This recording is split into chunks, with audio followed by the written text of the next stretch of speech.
Hey, everybody, welcome to another edition of Candid Conversations. And I'm super excited because with us today, we have a Grammy Award winning songwriter. Oh my God. His name is Saeed Renaud. I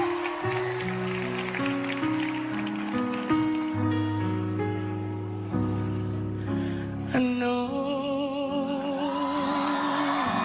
that when you look at me, there's so much that you just don't see. Oh, Hey, Saeed. How you doing? I love saying your name, Saeed Renaud. No. Thank you. Listen, I just want to introduce, the Gospel Access viewers to you and what you do, and let's just get right with it. It's Candid Conversations. We can talk about anything, inspire our viewers. I know that you debuted on, and the world got to know you on Fox Network season 1 of The Four, and Before, it was yes. with Diddy and Megan Trainor and DJ Khaled. So let's talk Yeah. about that.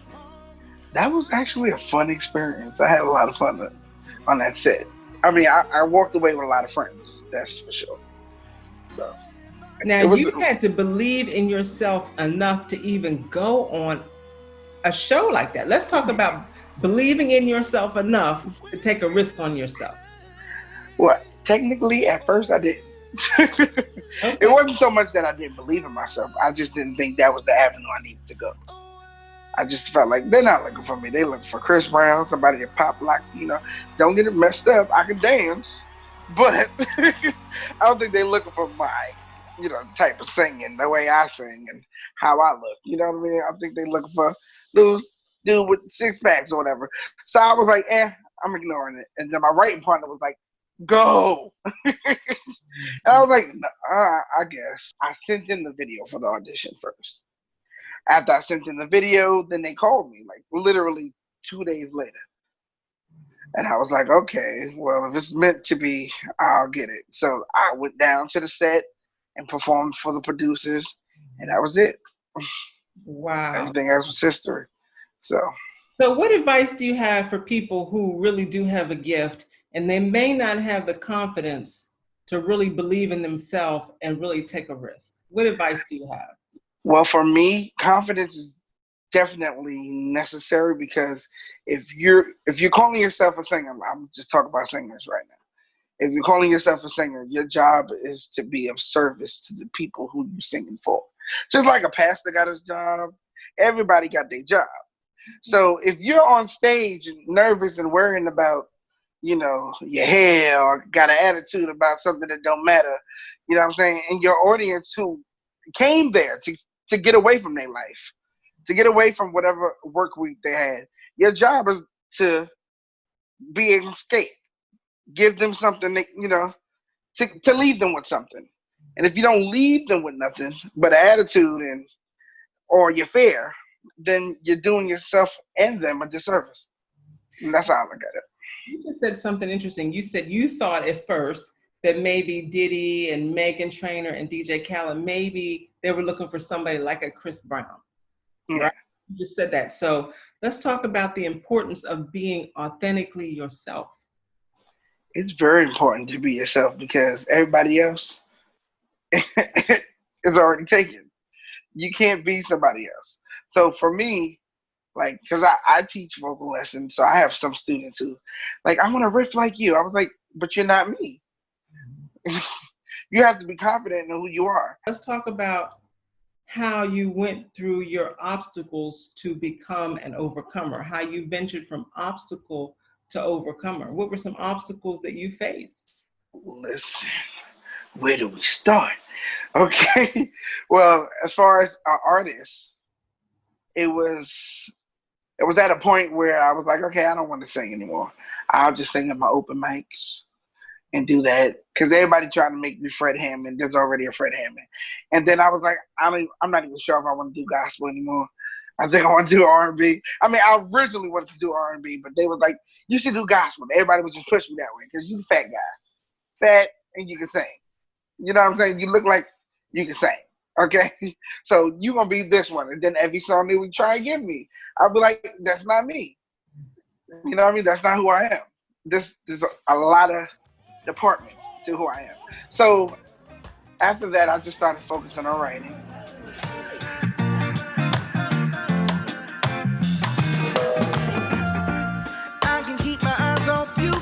I learned a lot coming to LA about friendship because what you think, because I'm from New York, Brooklyn. You So and I are from the same place. I'm from Brooklyn too.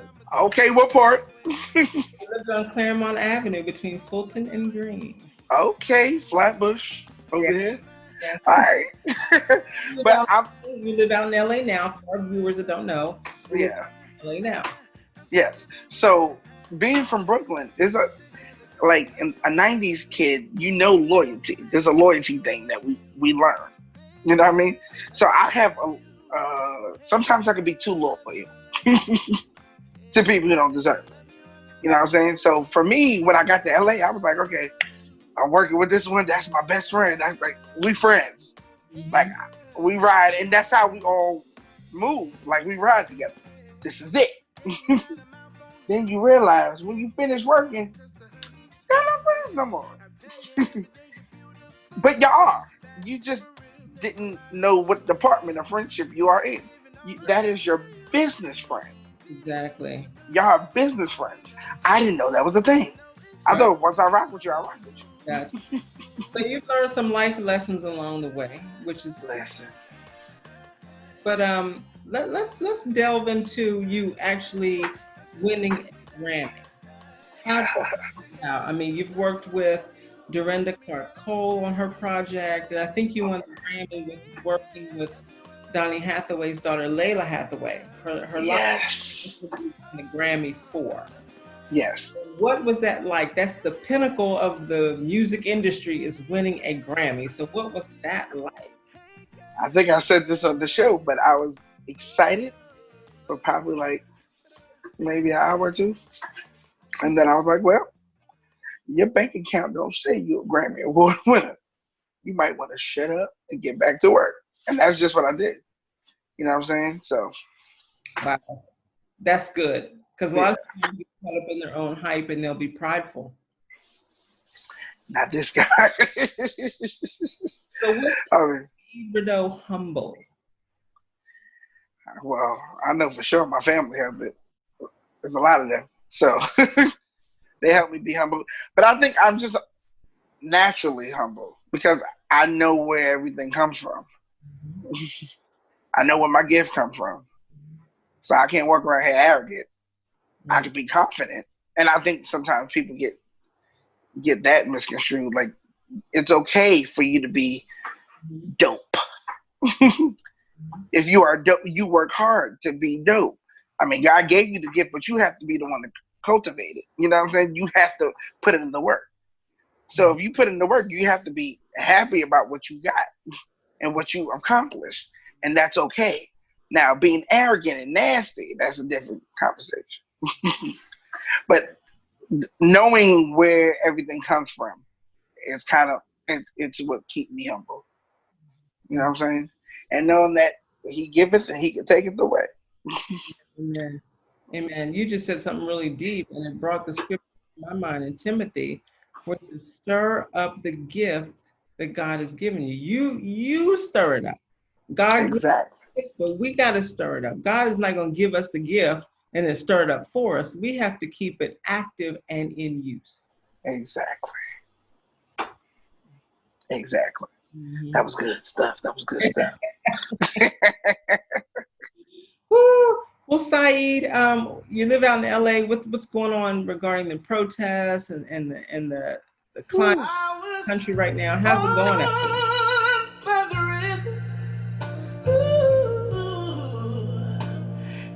The air is a little different this time. You know, usually something happens, everybody do they protest on the Instagram and blackout, and then, you know, something happens and they forget all about it. But this one feels a little different.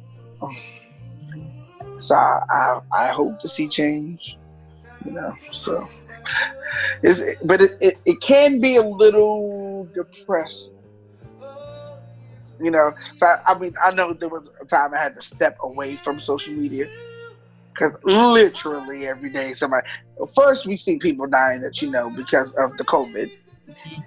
Mm-hmm. Now you're seeing people dying from cops. Mm-hmm. Literally every other day, there was somebody else.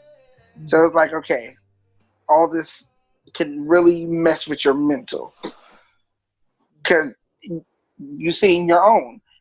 You it's different when you see your own people. You know what I mean? Because when I see one of them get shot, that could be my niece, that could be my nephew. Exactly. You know what I'm saying? That could be me.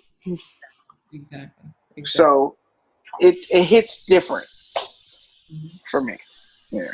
Well, Saeed, I got a request. Oh Lord, what is it? Can you, can you sing like 30? I mean, your voice has been described as smooth as butter and soulful. Um, can you just sing 30 seconds of something? What songs? What should I Anything. say? Mm, Donny Hathaway Love it is already. my go-to. Come on. For all we know, we may never meet again. Before you go, make this moment sweet again. We won't say goodnight